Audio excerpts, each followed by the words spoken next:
Hello my 41 family members, कैसे हो आप। ये हमारा नेट ये नवंबर 2020 में जो क्वेश्चन पूछे गए थे, आई होप कि आप सबकी एग्जाम बहुत अच्छी रही होगी। उसमें जो क्वेश्चंस पूछे गए थे मेमोरी बेस्ड क्वेश्चन, उसके हम पेपर सॉल्यूशन आपको कराते हैं यहाँ पे। यदि आपने यूट्यूब पे इसके पहले वाला लेक्चर यदि नहीं देखा, वो भी एक बार देख लीजिएगा। इसमें सीक्वेंस नहीं है, आप कोई भी लेक्चर देख सकते हो। इसमें ऐसा नहीं कि पहले फर्स्ट लेक्चर देखना उसके बाद ही सेकंड लेक्चर देखना, कोई भी लेक्चर्स आप देख सकते हो। मगर सारे लेक्चर्स में आपको जो नेट में पूछे गए क्वेश्चन है, जितना हमें याद है ऑर्गेनिक, इनऑर्गेनिक, फिजिकल, वो सब आपको यहां पे मिल जाएगा। ऑर्गेनिक में आपको ऑप्शन के साथ यहां पे देख लीजिएगा। ये हमारा लेक्चर 2 रहेगा, CSI नेट नवंबर 2020 में केमिकल साइंस पेपर सॉल्यूशन रहेगा, लेक्चर रहेगा। चलो इन डिटेल में यहां पे मैं आपको सॉल्यूशन कराता हूं क्वेश्चंस के। एक क्वेश्चन जो है पार्ट सी में, ये 4 मार्क्स में नेट 2020 में पूछा गया था। The major product form in the following reaction is, starting material ये दिया था, उसके साथ विटिक की रिएक्शन करवाई थी। इस बार विटिक 2 टाइम्स पूछा गया, 2 बार। इसके पहले लेक्चर में भी मैंने आपको विटिक कराया था। इस ये 2020 का ही क्वेश्चन है, इसमें भी विटिक पूछा गया 2 बार। एक ही रिएक्शन 2 बार पूछी गई थी।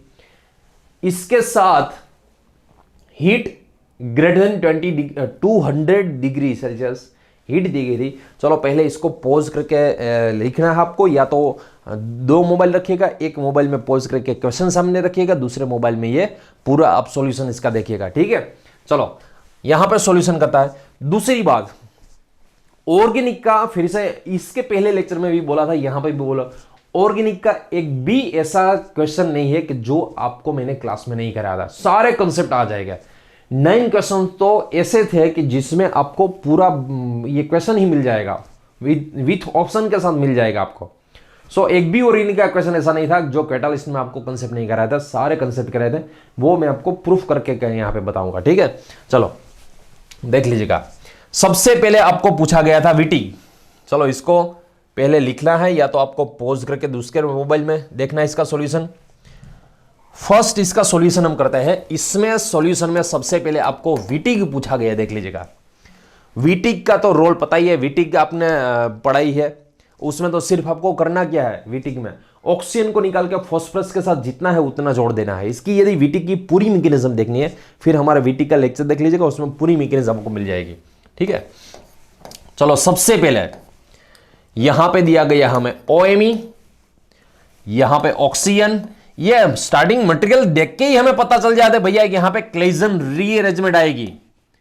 क्वेश्चन को देख के ही पता चल जाता है कि ये क्लेजन रीअरेंजमेंट का क्वेश्चन है। ये विटिक के बाद क्लेजन रीअरेंजमेंट की जरूरत पड़ेगी। चलो प्लस, पहले तो विटिक को सुलटाना हमें। विटिक को सुलटा दीजिएगा, CHCO2ET। चलो फर्स्ट विटिक को सुलटाएंगे हम। क्या करना है विटिक में, क्या करना है हमें, ऑक्सीजन को निकाल के फॉस्फोरस के साथ जितना है उतना जोड़ दीजिएगा। चलो यहां पे ये स्टार्टिंग मटेरियल जो दिया गया था हमें, उसका हम इंटरमीडिएट बना रहे हैं।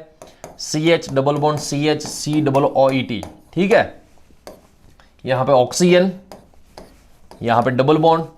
ये आपको तो देख के ही पता चल जाना चाहिए भैया क्यों। ये जो क्लेजन रीअरेंजमेंट का क्वेश्चन है वो मैंने यूट्यूब पे ही आपको कराया है। यूट्यूब में जाके ही देख लीजिएगा, यही क्वेश्चन जो है वो मैंने आपको कराया है उसमें ही, ठीक है। चलो अब इसका सॉल्यूशन में करना है। इसका सॉल्यूशन कैसे करेंगे हम, सबसे पहले आपको क्लेजन रीअरेंजमेंट सेकंड स्टेप में देख लीजिएगा। क्या करना हमें, हीट देनी है, इसको हीट देनी है। इसमें इसकी ट्रिक के साथ पूरा क्लेजन में यूट्यूब में देख लीजिएगा, ट्रिक के साथ में यहां पे करा रहा हूं आपको। डबल बॉन्ड के पास वाला 1 नंबर, ये 2, यहां पे 3, 1 के पास वाला यहां पे 1 2 और यहां पे 3, ठीक है। चलो यहां तक पहुंच गए। थर्ड नंबर पे हाइड्रोजन नहीं है, थर्ड नंबर पे हाइड्रोजन नहीं है। फिर क्या करना है, फिर से यहां से 1 2 3, मतलब यहां पे 2 टाइम्स, यहां पे 2 टाइम्स आपको ये क्लेजन करानी है। 2 टाइम्स क्लेजन कराने के बाद आपको जो भी है यहां पे, जो भी है मतलब ऑक्सीजन के साथ जो भी जुड़ा है उसको ही यहां पे रखना है। ऑक्सीजन के साथ जो भी जुड़ा है यहां पे पहले रख दीजिएगा OMe। यहां पे कट करना है इसे, इसकी मैकेनिज्म क्या होती है वो देख लीजिएगा, मैंने पूरी मैकेनिज्म यूट्यूब पे ही मिल जाएगी आपको। जो 1 नंबर है वही 1 नंबर यहां पे जोड़ना है, इसको ऐसे ही अटैच कर देना है। और यहां पे क्या दिया हमें, डबल बॉन्ड, यहां पे COOT देख लीजिएगा, ये वाला एजिटीज रखना में। अब यहां पे एरोमेटिसिटी थी उसकी चली गई, फिर एरोमेटिसिटी चली गई, तो इसमें कैसे करना है टॉटोमेरिज्म।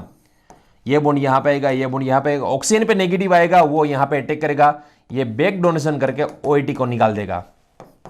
सो फ्रेंड्स देख लीजिएगा, यहां पे 2 टाइम्स क्लेजन रीअरेंजमेंट हो रही है। इसका जो फाइनल आंसर है आपको कुछ इस तरीके का मिलेगा। यहां पे OMe, यहां पे जो जुड़ा हुआ है पैरा पोजीशन में ये क्लेजन की प्रोडक्ट, और यहां पे ऑक्सीजन के साथ यहां पे साइक्लाइजेशन, मतलब लेक्टोन फॉर्मेशन हो गया है। ये एक्चुअली कुमारीन बन गया है। देख लीजिए कि ये कुमारीन, आपको पता है एंटी कैंसर ड्रग्स आती है, कुमारीन एंटी कैंसर ड्रग्स जो आती है। सो इसमें जो आपको टिक लगाना था, इसमें जो फाइनल आंसर जो प्रोडक्ट है वो D टिक लगाना था। देख लीजिएगा फिर से सॉल्यूशन, पहले विटिक, फिर से सॉल्यूशन अच्छी तरह से देखिएगा। पहले क्या करना है आपको, विटिक रीअरेंजमेंट, विटिक रिएक्शन करनी है, ऑक्सीजन को निकाल के फॉस्फोरस के साथ जितना है उतना जोड़ देना है आपको, ठीक है। उसके बाद सेकंड स्टेप में आपको दिया गया है हीट, मतलब ये क्लेजन रीअरेंजमेंट दिया गया है। क्लेजन रीअरेंजमेंट में क्या होता है, ये इसको निकालना है। ये 3,3 सिग्माट्रोपिक का एग्जांपल है। क्या है क्लेजन रीअरेंजमेंट, मतलब क्या है ये एक्चुअली 3,3 सिग्माट्रोपिक। ये भी मेरा लेक्चर जो है YouTube पे है, ये पेरिसाइक्लिक का 3,3 सिग्माट्रोपिक का क्लेजन का ही, क्लेजन रीअरेंजमेंट का ही ये क्वेश्चन जो पूरा लेक्चर है दिया गया है। सो 2 टाइम्स, यदि 2 टाइम्स करोगे फिर क्या होगा, जो भी ऑक्सीजन के साथ जुड़ा है वो ही यहां पे जोड़ना है आपको, कुछ इस तरीके से मिल जाएगा। और लास्ट में ये टॉटोमेरिज्म होके यहां पे अटैक करेगा, इसको निकाल देगा। ETOH मतलब इथेनॉल जो रिमूव होगा, और यहां पे कुमारीन मिल जाएगा। सो इसकी लास्ट प्रोडक्ट जो है वो ये वाली मिलेगी, ठीक है। दूसरी बात, यहां पे ये ऑप्शन क्यों आ रहा है और दूसरा ऑप्शन क्यों नहीं आ रहा है, ये ऑप्शन तो कभी पॉसिबल ही नहीं है। ये कैसे, ये कहां कैसे रीअरेंजमेंट हो सकती है कि यहां पे ये पॉसिबल हो, ये तो पॉसिबल नहीं है। यहां पे ये भी पॉसिबल नहीं है, और सारे पॉसिबल नहीं है, इसलिए तो वो पॉसिबल है।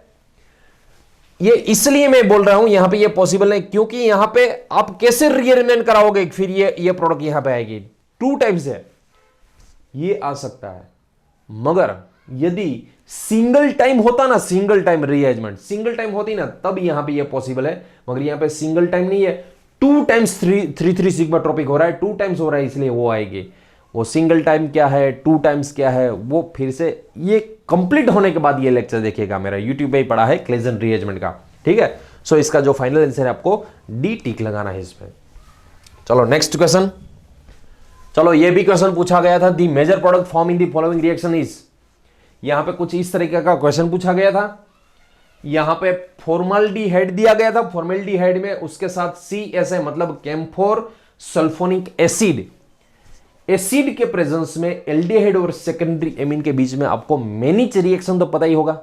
मेनिच रिएक्शन, जैसा मेनिच रिएक्शन में स्टार्टिंग जो बनता है इलेक्ट्रोफाइल, वो ही इलेक्ट्रोफाइल यहां पे बनाना है आपको। चलो सबसे पहले इसको पॉज करके लिख दीजिएगा, ये भी पार्ट C में है, 4 मार्क्स में 2020 में पूछा गया था क्वेश्चन। पहले पूरा लिख लीजिएगा, उसके बाद हम इसका सॉल्यूशन करते हैं। चलो इसका सॉल्यूशन देखिएगा। यहां पे सबसे पहले सॉल्यूशन में जो स्टैटिक मटेरियल हमें दिया गया था, ये जो स्टैटिक मटेरियल है पूरे ध्यान से देखिएगा, क्योंकि यहां पे 2 रीअरेंजमेंट कैसे करनी है, या शिफ्ट ऐसे कॉन्ट्रैक्शन या तो एक्सपांशन कैसे करना है वो हमें देखना है। यहां पे पीएच, यहां पे डबल बॉन्ड। सबसे पहले ये फॉर्मल्डिहाइड, इसको मैं ऐसे लिख सकता हूं फॉर्मल्डिहाइड को, in the presence of camphor sulfonic acid, acid की प्रेजेंस में ये निकल जाएगा, मतलब यहां पे कुछ इस तरीके सा N डबल बॉन्ड CH2, यहां पे CH2PH, CHPH2, CHPH2, कुछ इस तरीके से इलेक्ट्रोफाइल जनरेट होगा। यहां पे है OH, यहां पे है PH। देख लीजिएगा। सबसे पहले ये कंसेप्ट आपको याद कीजिएगा, मैंने स्टोर किनेमाइन, वो भी जीओसी में लेक्चर पढ़ा है मेरा स्टोर किनेमाइन का। स्टोर किनेमाइन में यही कंसेप्ट था, मैनिच में भी यही कंसेप्ट था। स्टोर किनेमाइन में आपको पता है सेकेंडरी एमीन यूज होता है, स्टोर किनेमाइन में सेकेंडरी, वैसे ही यहां पे सेकेंडरी एमीन यूज किया है, यहां पे एल्डिहाइड कार्बोनिल यूज किया, ये दोनों के बीच में रिएक्शन करा के हमें ऐसा कुछ इलेक्ट्रोफाइल जनरेट किया। ठीक है, पॉजिटिव इमीन जनरेट हुआ ये। चलो अब क्या होगा, अब नाइट्रोजन पे पॉजिटिव चार्ज है इसलिए ये तो विड्रॉ कर लेगा इसके इलेक्ट्रॉन, यहां पे आएगा पॉजिटिव चार्ज, जैसे ही यहां पे पॉजिटिव आएगा ये पाई डेंसिटी इस पे अटैक कर देगी। कितनी मेंबर की रिंग मिलेगी देख लीजिएगा, यहां पे 1 कार्बन 2 3 4 5 6 मेंबर की रिंग मिलेगी यहां पे। चलो इमीन ये इलेक्ट्रोफाइल पे यहां पे अटैक किया, नाइट्रोजन CH2, यहां पे पीएच, यहां पे पॉजिटिव चार्ज, यहां पे है OH। ठीक है, ये पाई डेंसिटी ने अटैक किया इसलिए यहां पे आएगा पॉजिटिव चार्ज। चलो अब ध्यान से देखिएगा, वहां पे है कार्बोकेटाइन, प्योर कार्बोकेटाइन जनरेट हुआ, और कार्बोकेटाइन की रीअरेंजमेंट, उसके भी सारे कंसेप्ट मैंने जीओसी में कार्बोकेटाइन की रीअरेंजमेंट वो भी यूट्यूब में पढ़ा है, वो भी आपको ये लेक्चर के बाद देख लेना एक बार। कार्बोकेटाइन पे पॉजिटिव चार्ज जनरेट हुआ। अब रीअरेंजमेंट के कंसेप्ट आपको पता ही होगा, रीअरेंजमेंट में क्या होगा, यहां पे ऐसे इसका रिंग कॉन्ट्रैक्शन होगा। 6 मेंबर का जनरली रिंग कॉन्ट्रैक्शन नहीं होता, मगर उसमें बताया था मैंने, यदि उसमें कोई ड्राइविंग फोर्स है, उसमें कोई ड्राइविंग फोर्स है, फिर 6 मेंबर भी कॉन्ट्रैक्शन होती है, और ड्राइविंग फोर्स यहां पे जो है ये ऑक्सीजन है ड्राइविंग फोर्स। सो देख लीजिएगा यहां पे क्या होगा, ये 5 मेंबर रिंग जनरेट होगी, जैसा लिखा है वैसा ही लिखता हूं मैं यहां पे 5 मेंबर रिंग जनरेट होगी, यहां पे CHPH2 है यहां पे। ठीक है, यहां पे जो आएगा, और यहां पे 7 मेंबर रिंग जनरेट होगी। देख लीजिएगा, इसको मैं कुछ इस तरीके से लिखता हूं, यहां पे है OH, यहां पे पॉजिटिव जनरेट होगा। और इसको कैसे लिखते हैं हम, ये रिंग एक्सपांशन या तो कॉन्ट्रैक्शन या तो ये रीअरेंजमेंट। पॉजिटिव के पास जो ये अल्फा है, ये वाला बीटा है, अल्फा पे पॉजिटिव जनरेट होता है, बीटा अटैच होता है। ठीक है, और लास्ट में यहां पे ये डबल बॉन्ड जनरेट कर देता है, डबल बॉन्ड जनरेट कर देता है, मतलब यहां पे ये जो प्रोडक्ट मिलेगी हमें बी प्रोडक्ट मिलेगी। देख लीजिएगा यहां पे जो हमें प्रोडक्ट मिल रही है वो बी प्रोडक्ट मिल रही है। यहां पे कार्बोनिल देख लीजिएगा, 7 मेंबर रिंग में यहां पे कार्बोनिल जनरेट हो जाएगा, यहां पे ये रिंग कॉन्ट्रैक्शन होके यहां पे ये 5 मेंबर रिंग मिल रही है। सो फ्रेंड्स, आपको ये अच्छी तरह से पता होना चाहिए कि कैसे हमें ये प्रोडक्ट बनानी है। फिर से यहां पे ये क्वेश्चन दिया गया था मैं, aldehyde presence of acid, aldehyde और सेकेंडरी एमीन के बीच में यहां पे रिएक्शन करके यहां पे ये ऐसा कोई इमीन सोल्ट बना सकते हैं हम। इमीन सोल्ट में ये कार्बोकेटाइन बन गया है, एक्चुअली बन क्या गया है, कार्बोकेटाइन है, ये सब्स्टिट्यूटेड कार्बोकेटाइन है। हमें दिखता है नाइट्रोजन पे पॉजिटिव चार्ज, मतलब वो तो कार्बोकेटाइन का स्टेबल फॉर्म है, ये सब्स्टिट्यूटेड कार्बोकेटाइन है। यहां पे होता नाइट्रोजन पे पॉजिटिव है, मगर ये विड्रॉ करेगा फिर कार्बन पे पॉजिटिव, मतलब ये क्या हुआ, कार्बोकेटाइन सब्स्टिट्यूटेड कार्बोकेटाइन हुआ। ये कार्बोकेटाइन भी पाई डेंसिटी अटैक करेगी, प्योर कार्बोकेटाइन जनरेट होगा। जब प्योर कार्बोकेटाइन जनरेट होता है, यदि उसमें रीअरेंजमेंट पॉसिबल है, फिर उसमें रीअरेंजमेंट आपको करनी ही है। रीअरेंजमेंट कैसे करनी है, ऑक्सीजन कार्बोकेटाइन के पास अल्फा, उसके पास beta, alpha beta bond break होता है, बीटा जो है वो अटैच होता है, अल्फा पे पॉजिटिव चार्ज आता है, और ये रिंग कॉन्ट्रैक्शन का रीजन क्या है, ड्राइविंग फोर्स। यहां पे देख लीजिएगा सब्स्टिट्यूटेड कार्बोकेटाइन बन गया, क्या बन गया, सब्स्टिट्यूटेड कार्बोकेटाइन। ये लोन पेयर यहां पे दे देगा, H+ निकल जाएगा, H+ निकलने के बाद जो प्रोडक्ट मिलेगी हमें देख लीजिएगा ये बी वाली प्रोडक्ट मिलेगी। सो फ्रेंड्स, इसको एक बार पॉज करके लिख लीजिएगा पूरा सॉल्यूशन के साथ, क्वेश्चन भी लिख लीजिएगा, सॉल्यूशन भी लिख लीजिएगा। नेक्स्ट क्वेश्चन वेरी इजी, ये एल्डोल कंडेंसेशन जो आपको मैंने पढ़ाया था, आप देख लीजिएगा एक बार, आपकी नोट्स ओपन करके इंट्रामोलिकुलर एल्डोल कंडेंसेशन में देखिएगा, very easy question. Intramolecular aldol ही आपको करना है सिर्फ, उसमें कंडीशन देख लीजिएगा, 1,4 डाइकीटोन, 1,5 डाइकीटोन, 1,6 डाइकीटोन, 1,7 डाइकीटोन, वो सारे मैंने केस कराए थे। उसमें से आपको मैंने ये भी बताया था, यदि 4 मेंबर और 5 मेंबर रिंग बन रही है, फिर कौन सी वाली रिंग बनानी है आपको? 5 मेंबर रिंग बनानी। यदि 5 और 6 दोनों मिल रही है फिर कौन सी बनानी है? आपको 6 मेंबर रिंग बनानी है। यदि 6 और 7 दोनों मिल रही है फिर कौन सी बनानी है? 6 मेंबर रिंग बनानी है आपको। सो आपको एल्डोल कंडेंसेशन में, इंट्रामोलिकुलर में सब मिल जाएगा। चलो ये देख लीजिएगा, ये क्वेश्चंस में आपको क्या करना है सबसे पहले। चलो पहले ये पोज करके लिख लीजिएगा, या तो साइड में एक दूसरा भी रखिएगा मोबाइल।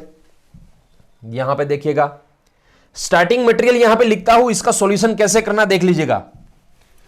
सॉल्यूशन में सबसे पहले ये जो कीटोन दिए गए थे, यहां पे कार्बोनिल है, यहां पे देख लीजिएगा, यहां पे भी कार्बोनिल दिया गया है, यहां पे भी कार्बोनिल दिया गया है। एल्डोल की मैकेनिज्म के साथ मेरा पूरा लेक्चर देख लीजिएगा, उसमें ये इंट्रामोलिकुलर में हमने ये करा था। कार्बोनिल की पास वाली ये एल्फा, ठीक है, इसकी एल्फा और इसका कार्बोनिल यहां से कैलकुलेट कीजिएगा। 1 2 3 4, फिर से 1 2 3 4 और 5 मेंबर रिंग मिल सकती है। यहां से कैलकुलेट कीजिएगा 1 2 3 4 5 और 6, फिर से 1 2 3 4। यहां पे जाओ तो 5, यहां पे जाओगे तो 6। 5 मेंबर रिंग बनानी है या 6 मेंबर, दोनों में से कौन सी रिंग प्रेफर होगी? याद कीजिएगा, एल्डोल में मैंने बताया था आपको 5 और 6 में से 6 मेंबर रिंग ही बनानी है। इसलिए आपको ये कार्बोनिल का यूज मत कीजिएगा, ये वाले कार्बोनिल का यूज कीजिएगा।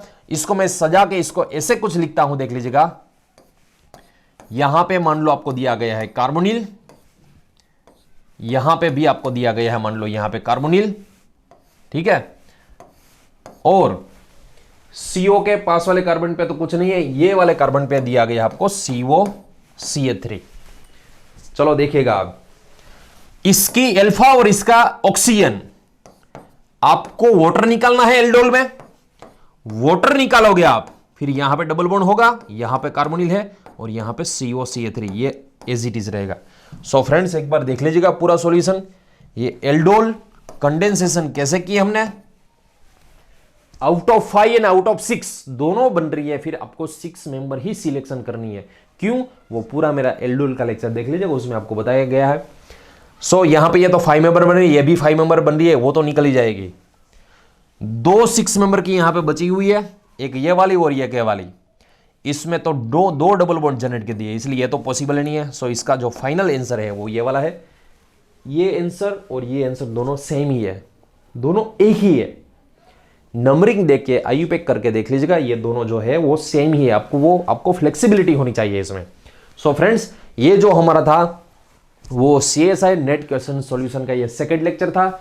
इसके बाद थर्ड लेक्चर आएगा, थर्ड लेक्चर भी देखना मत भूलिएगा। सारे लेक्चर्स में हम सारे जो क्वेश्चंस जो मेमोरी बेस से है, जितना हमें याद है, सारे क्वेश्चंस हम आपको यूट्यूब पे ही पेपर सॉल्यूशन कराएंगे। सो नेक्स्ट लेक्चर देखना मत भूलिएगा। आओ जो, जय श्री कृष्ण, जय स्वामिनारायण, મળીએ नेक्स्ट लेक्चर में।